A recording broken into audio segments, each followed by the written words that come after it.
Hello and welcome. Today, we are diving deep into one of the biggest, most complicated questions in tech right now. How are these incredible new AIs actually being built? Well, the answer involves an unbelievable amount of data. But the real story? That's about the massive fight over who owns all that data and who gets to cash in on it. Let's get into it. And that really brings us to the core question of this whole thing.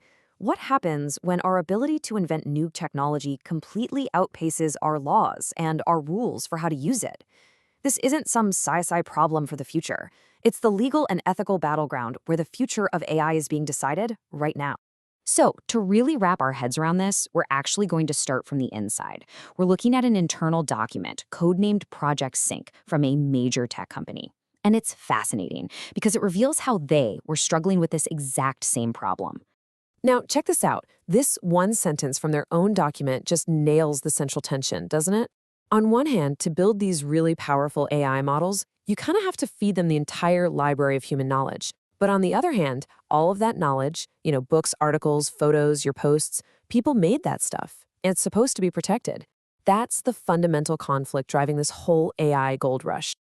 The document even gives this problem a name: asymmetric advantage. So what's that? Well, think about it like this.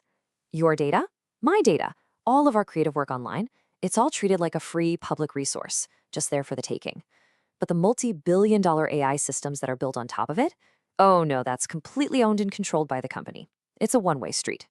The document even suggests that, hey, if the data is a collective resource, maybe the control of these systems should be a bit more collective too. So this internal struggle, it's not just one company's problem. It's really a symptom of a much bigger issue. Which brings us here. The technology is just moving way faster than the law can keep up. This has created a massive legal vacuum. And this is what that legal vacuum looks like in practice. Entire libraries get scanned. Billions of articles are scraped from the web. All those public posts you've ever made are just kind of vacuumed up. And it all happens without any clear permission, without anyone getting paid, all in this legal gray area where old ideas like fair use are being stretched to their absolute breaking point. And the companies themselves? They're keenly aware of how risky this is. That Project Sync document laid out these three big dangers. First, the obvious one, legal risk. You're just waiting to get sued for copyright infringement. That leads right to reputational risk, looking like a thief to your users and to creators. And finally, there's a huge operational risk. Imagine a court orders you to delete all that copyrighted data. What happens then? Your incredibly expensive AI model could be crippled overnight. So that internal risk assessment we just talked about, it's not a what-if scenario anymore. It is happening right now. And in this section, The Giants Clash, we're going to see how those exact risks are exploding into massive, public, high-stakes lawsuits. First up, the big one. The New York Times is suing OpenAI and Microsoft. And their argument is really interesting. It's not just, hey, you used our articles without asking. Their claim is that the AI models trained on their journalism are now spitting out answers that directly compete with the newspaper itself. It's an existential threat to their business. But it's not just about words. The case between Getty Images and Stability AI shows the exact same fight is happening in the visual world.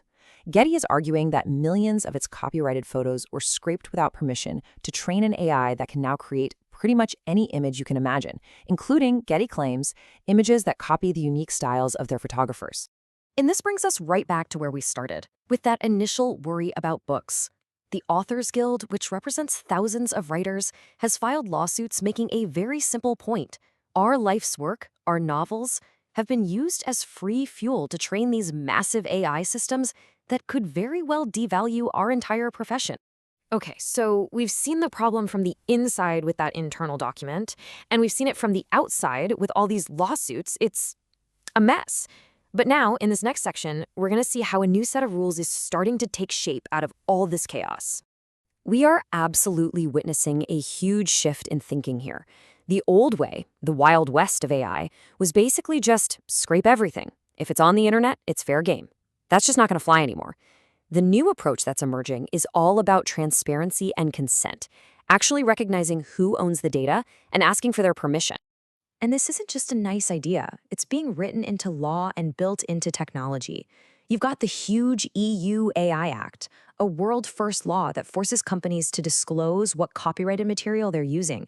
And at the same time, we're seeing new tech standards that let creators put up a kind of digital no trespassing sign, telling AI crawlers to stay away. So where does all of this lead? Well, it points to a really fundamental change in how we think about data itself.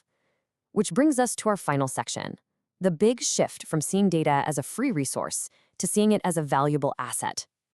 When you boil it all down, when you strip away all the legal jargon and the tech talk, this is what you're left with. It's a tug of war between the relentless drive to innovate and the ethical duty to respect the people whose work makes all that innovation possible. For a long time, innovation has been winning.